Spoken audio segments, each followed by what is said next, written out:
दूसरा जहन्नमी पकड़ लेगा जन्नती को। मौलाना फारूक, मौलाना अब्दुल हकीक साहब, ठहरो, मुझे पहचानते हो? हाँ, कहो क्या बात है? अनल्लज़ी सक़ैतुहु शरबतन, मैंने आपको पानी पिलाया था दुनिया में, आप मुझको उसका बदला दे दीजिए। ये जन्नती बंदे ठहरे हुए हैं, रब का हुक्म होगा मेरे बंदे जन्नत में जाते क्यों नहीं हो? वो बंदे अर्ज करेंगे परवरदिगार ये तेरे बंदे हैं, इन्होंने दुनिया में मुझे वजू करने के लिए पानी दिया था, या अल्लाह इन्होंने दुनिया में मुझको पानी पिलाया था, ये मुझसे बदला मांग रहे हैं। खुदा की कसम कुर्बान जाओ नबी रहमत पर, मेरे आका इरशाद फरमाते हैं जिसका मफहूम अर्ज कर रहा हूं, ए मेरे बंदो जन्नतियों, तुम उन सब का हाथ पकड़ लो, जन्नत में लेकर चले जाओ। सुभान अल्लाह, सुभान अल्लाह। यह करम देखो, मैं अर्ज करता हूं ये मुसलमानों, अगर तुमने एक जन्नती को पानी पिला दिया, वो इख्तियार रख रहा है तुम्हें जन्नत में ले जाने के लिए, तो जिस नबी को रब ताला ने जन्नत का कब्जा दे दिया है, उस नबी को इख्तियार क्यों नहीं है? इसीलिए तो बरेली का ताजदार बोल पड़ा कि तुझसे और जन्नत से क्या मतलब, वहां भी दूर हो, तुमसे और जन्नत से क्या मतलब, मुनाफिक दूर हो, हम रसूलुल्लाह के, जन्नत रसूलुल्लाह की। और कैसे लोग उस दिन बख्शवाओगे, जरा ये मुलाहिजा कर लो। हजरत आयशा सिद्दीका उम्मुल मोमिनीन की अजमत कौन नहीं जानता है? औरतों ने आका की बारगाह में अर्ज किया, या रसूल अल्लाह, मर्दों की भीड़ आपके पास ज्यादा हो जाती है, या रसूल अल्लाह, हम औरतें मर्दों की भीड़ की बुनियाद पर आपके करीब नहीं हो पाती, हमें दीन की बातें सुनने को नहीं मिलती हैं। या रसूल अल्लाह, हमारा जलसा आप अलग मुतय्यन फरमा दें। अल्लाह के हबीब ने कबूल फरमा लिया, औरतों का जलसा हुआ, सरकार तशरीफ ले गए, मेरे आका खुतबा देने लगे।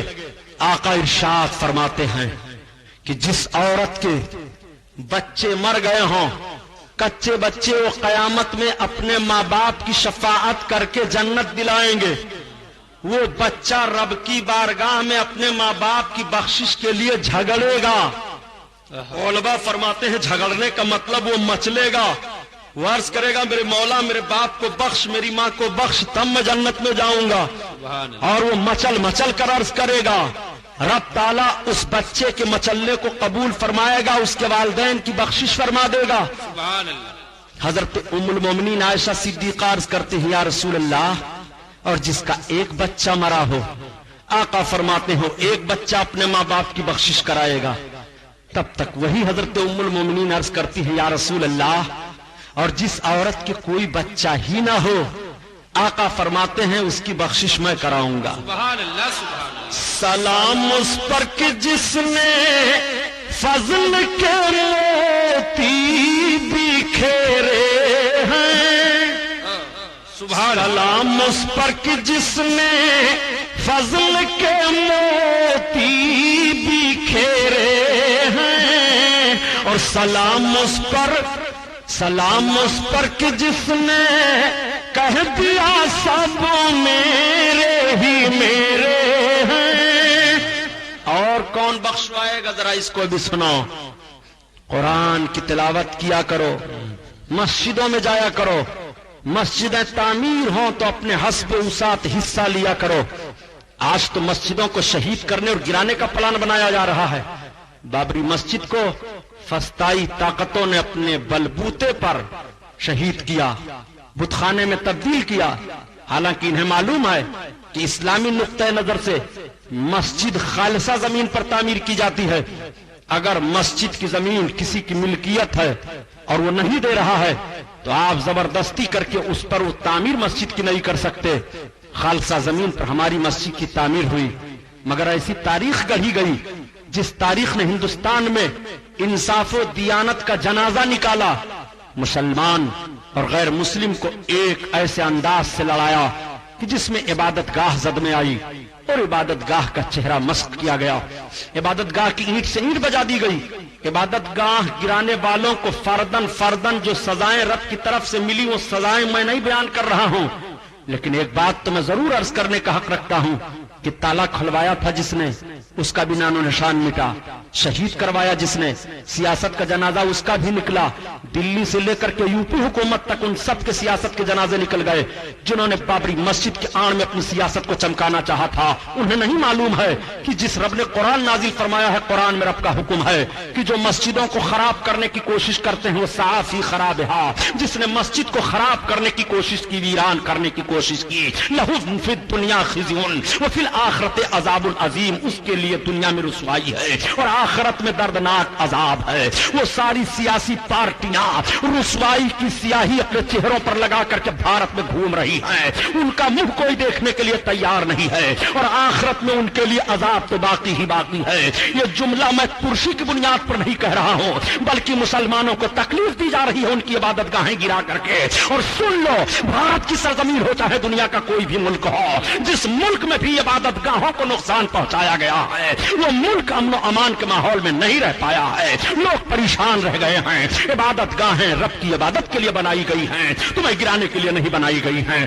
آج مسجدوں کو پھونکا جا رہا ہے، آج مسجدوں کو جلایا جا رہا ہے۔ ایک قوم مسلم آج اس اسٹیج سے میں آپ کو اس منبر سے پیغام دے دینا چاہتا ہوں کہ اب بھی تمہیں سجدہ کرنے کا وقت نہیں آیا، اب بھی تمہیں کیا قرآن پڑھنے کا وقت نہیں آیا ہے، اب بھی تمہیں کیا متحد ہو کر کے کاندھے سے کاندھا ملا کر کے رسول کا عشق اپنے دل میں لے کر کے آگے بڑھنے کا وقت نہیں آیا ہے۔ اب بھی تم جماعتوں میں بکھرے رہو گے، اب بھی تم رسول اللہ کی عظمت کا کھلواڑ بناؤ گے۔ آؤ دیکھو دیکھو، میں تمہیں بتاتا چلوں، گزشتہ سال اگست کا مہینہ لے لو، گزشتہ سال اگست کے مہینے میں آپ نے ایک اعلان سنا ہوگا جو پوری دنیا میں اعلان ہوا تھا کہ ترکی میں ایک بہت بڑا زلزلہ آیا، اس زلزلے میں نہ جانے کتنے لاکھ انسان ترکستان میں یعنی ترکی میں ہلاک ہو گئے۔ کیا آپ نے اس تبصرے کو جانا کیسے آیا، اس زلزلے کو جانا کیسے آیا تھا؟ اس پر آپ نے کچھ تنقید اور تبصرے کی بنیاد پر ریسرچ کیا کہ نہیں؟ سنو، آج اعلان ہو رہا ہے، آج رسالوں میں وہ سارے ماحول آ رہے ہیں، آج کتابیں اس کے تعلق سے منظر عام پر آ گئی ہیں کہ ترکی کا گزشتہ سال اگست کے مہینے میں زلزلہ کیوں آیا تھا۔ اگست کے مہینے میں ترکی میں سمندر کے کنارے جو فوجی اڈا تھا ترکستان کا، اس فوجی اڈے میں فوجیوں نے اور فوج کے جنرلوں نے ایک جشن منایا تھا اور اس جشن میں یہودیہ لڑکیوں کو اور عیسائیہ لڑکیوں کو ناچنے گانے کے لیے بلوایا تھا۔ وہ ساری لڑکیاں آئیں اور جب رقص و سرود کی محفل گرم ہوئی تو ایک جنرل نے اسی جوش کے عالم میں شراب پی کر کے کہا قرآن لاؤ۔ قرآن لا کر کے اس کے ہاتھ میں دیا گیا، اس نے کہا پڑھ کر کے سناؤ۔ جب کسی نے پڑھنا شروع کیا تو اس نے کہا قرآن کا معنی تو سمجھ میں نہیں آ رہا ہے، ایسی محفل میں قرآن پڑھا جا رہا ہے، قرآن کا نازل کرنے والا خدا کہاں ہے؟ اس کا فرمان ہے کہ ہم نے قرآن کو نازل کیا ہے اور قرآن کی حفاظت کرنے والے ہم ہی ہیں، اور ایسی محفل میں ہم نے قرآن کو لے لیا، مگر قرآن نازل کرنے والا خدا کہاں ہے؟ اتنا کہہ کر کے اس نے لڑکی کے قدم میں معاذ اللہ قرآن کو پھینکا اور ان یہودیہ لڑکیوں نے اپنے پاؤں سے جیسے رقص و سرود ناچتے ہوئے قرآن کو لیا۔ تو بتانے والا بتا رہا ہے کہ سمندر پھٹ گیا اور اس سمندر سے آگ کے شعلے نکلنے لگے اور وہ ساری محفل، وہ سارے لشکری کہاں تہس نہس ہو گئے کچھ پتا نہیں، صرف اتنا پتا چلا کہ جس زمین پر یہ محفل منعقد تھی اس زمین کو اٹھا کر کے اس سمندر میں جو آگ کا شعلہ نکل رہا تھا اسی آگ کے شعلے میں پھینکا گیا۔ دور سے لوگ دیکھ رہے تھے اور پھر زلزلہ ایسا محسوس ہوا، اس طرح سے آیا کہ سارے کے سارے لوگ وہاں کے ہلاک ہو گئے، سارا ترکی حکومت کا عملہ لگ گیا، مگر آج تک پتا نہیں چل رہا ہے کہ وہ سب کہاں گئے، کس کھیت کے وہ مولی تھے اور کہاں ان کو چرچگ لیا گیا۔ اس طرح سے ان پر عذاب نازل ہوا اور رب کی طرف سے اعلان ہو گیا کہ دیکھ ہم نے قرآن نازل کیا ہے، ہم قرآن کی حفاظت کرنے والے ہیں۔ اگست کے مہینے میں گزشتہ سال یہ زلزلہ جو ترکستان میں آیا تھا، قرآن کی بے حرمتی پر یہ زلزلہ آیا تھا۔ کہنے کا مطلب یہ ہے پیارے کہ جب قرآن کے ساتھ بے حرمتی کی گئی ہے تو ایسا زلزلہ آیا، اور جہاں جہاں قرآن کے ساتھ بے حرمتی کی جاتی رہے گی زلزلے کے عذاب میں لوگ مبتلا ہوتے رہیں گے، مسجدوں کو جہاں جہاں ویران کیا جاتا رہے گا، مسجدیں تباہ و برباد کر دی جاتی رہیں گی، سارا ماحول ختم کر دیا جاتا رہے گا۔ عرض کرنے کا مطلب یہ ہے کہ مسجدوں کو آباد کرو، مسجدوں میں نمازیں پڑھا کرو، جب قیامت کا دن آئے گا اور قیامت منعقد کرے گا اللہ تعالیٰ، حکم ہوگا اسرافیل علیہ السلام کو سور پھونکو، اور سور پھونکنے کا ماحول ہوگا تو رب کے فرشتے عرض کریں گے اے میرے مولا جب سور پھونکا جائے گا تو ساری دنیا ختم ہو جائے گی، مگر پروردگار عالم ان مسجدوں کو کیا کیا جائے؟ رب تعالیٰ ارشاد فرمائے گا مسجدوں کو اٹھا لو اور جنت کا تاج بنا دو۔ یہ ساری مسجدیں اٹھا لی جائیں گی اور جنت کا تاج بنا دی جائیں گی۔ اب جب قیامت کا دن ہوگا جنتی گزرنے لگیں گے تو مسجدوں کو جن لوگوں نے تعمیر کیا ہے وہ مسجدیں کشتی کے شکل میں لائی جائیں گی، اور ان تعمیر کرنے والے اور नमाजियों को हुक्म होगा कि इस कश्ती में सवार हो जाओ और पूरी रात से वो मस्जिदें तुम्हें लेकर के जन्नत में पहुंचा देंगी। तुम्हारे लिए जन्नत किस अंदाज से है, तुम्हें इस माहौल से गुजरना है और जन्नत में जाना है। किस अंदाज से रब ताला अपने महबूब के उम्मतियों की मगफिरत कर रहा है। मेरे सरकार शफाअत कर रहे हैं, ऐसी आम शफाअत हो जाएगी प्यारे कि एक एक गुनहगार तलाश तलाश करके बख्शे जाएंगे। जब इस माहौल को देखेंगे बड़े बड़े परहेजगार लोग तो कह पड़ेंगे ए फला गुनहगार तू थोड़ा सा गुनाह हमको दे दे और हमारी नेकी ले ले। तो वो गुनहगार चौंक पड़ेगा कि अरे ऐसा मामला क्या है, अभी तो कोई मुंह मिलाने के लिए तैयार नहीं था और तुम अपनी नेकियां हमें दे रहे हो, हमसे हमारा गुनाह मांग रहे हो। अल्लाह अल्लाह मामला क्या है। तब तक बोल पड़ेंगे परहेजगार, क्या तुम नहीं देख रहे हो कि आकाए करीम की करीमाना शान क्या है। मेरे सरकार गुनहगारों की शफाअत कर करके जन्नत दिला रहे हैं, हमें भी थोड़ा सा गुनाह दे दे ताकि हम सरकार की शफाअत से जन्नत में चले जाएं। अल्लाहु अकबर। आला हजरत अजीमुल बरकत इसीलिए फरमाते हैं कि क्या ही ज़ौक़-ए-फ़ौज़ा शफाअत है तुम्हारी वाह वाह,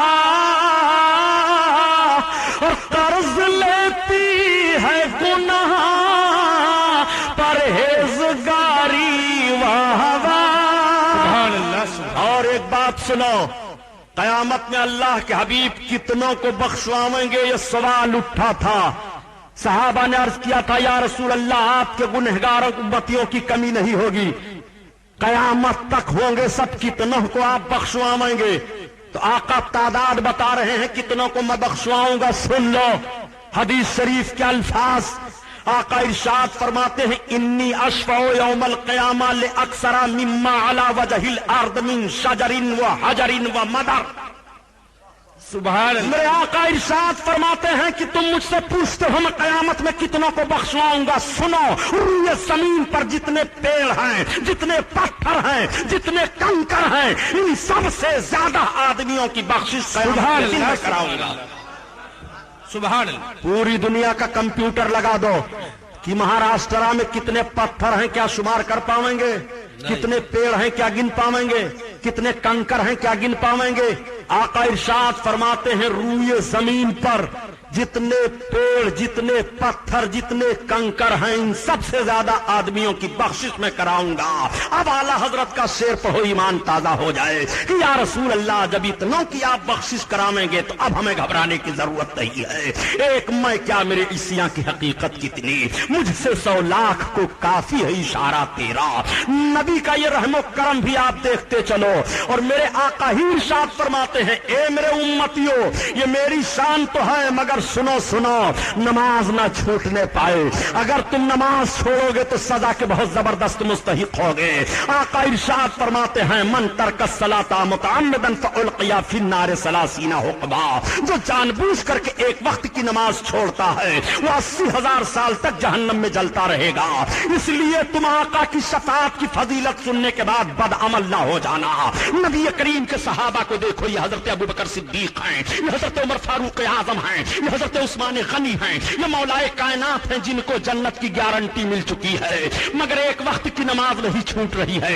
मैदान जंग में है तो तलवार की छांव में नमाजें अदा की जा रही हैं, समंदरों को पार कर रहे हैं तो नमाज अदा की जा रही है, अपनों में है तो नमाज पढ़ी जा रही है, खलवतो जलवत में है तो नमाज पढ़ रहे हैं, और नमाज में कोताही नहीं हो रही है। किसी सहाबी से कोई नमाज छूट नहीं रही है। मैं पूछना चाहता हूं जिनको जन्नत की गारंटी मिल चुकी है वो अमल की दुनिया में कितने आगे हैं और हम तो कितने सियाहकार गुनहगार हैं। हम फराइज छोड़ बैठे हैं। अल्लाह अल्लाह ऐसा ना करना वरना रब के कहर के मुस्तहिक करार दे दिए जाओगे। और रब का जब कहर नाजिल होगा तो रब का फरमान ही है कि मैं अपने महबूब के सदके में तुम्हें बख्श तो दूंगा, मगर ये मेरे महबूब ही का तो मामला है। महबूब के जरिया ही से तो मैं कानून दे रहा हूं नमाज पढ़ना, हज फर्ज हो जाए तो हज अदा कर लेना, ज़कात के लायक हो गए हो तो ज़कात देते रहना, रमजान के रोजे को रखते रहना।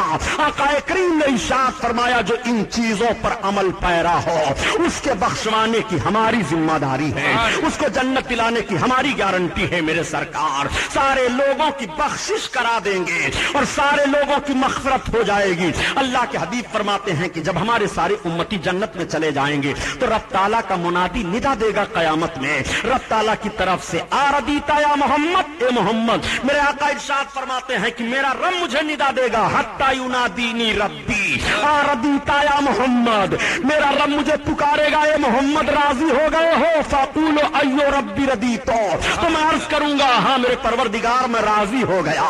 تو صحابہ نے عرض کیا یا رسول اللہ آپ راضی کب ہوں گے؟ آقا ارشاد فرماتے ہیں جب تک میں اپنے ایک ایک امتی کو بخشوا نہیں لوں گا تب تک میں راضی نہیں ہوں گا۔ اسی لیے تو اجمل سلطان پوری نے کہہ دیا کہ کر کے قیامت میں شفاعت وہ کہیں گے اجمل، میری امت کا کوئی آدمی چھوٹا تو نہیں، میری امت کا کوئی آدمی چھوٹا تو نہیں، عسى یبعثا کا رب کا مقام محمودا، اے محبوب تمہارا رب تمہیں ان قریب مقام محمود پر جلوہ افروز فرمائے گا۔ وہ مقام محمود مقام شفاعت ہے۔ یہ محفل نور زندہ باد، پائندہ باد، وما علینا الا البلاغ۔ السلام علیکم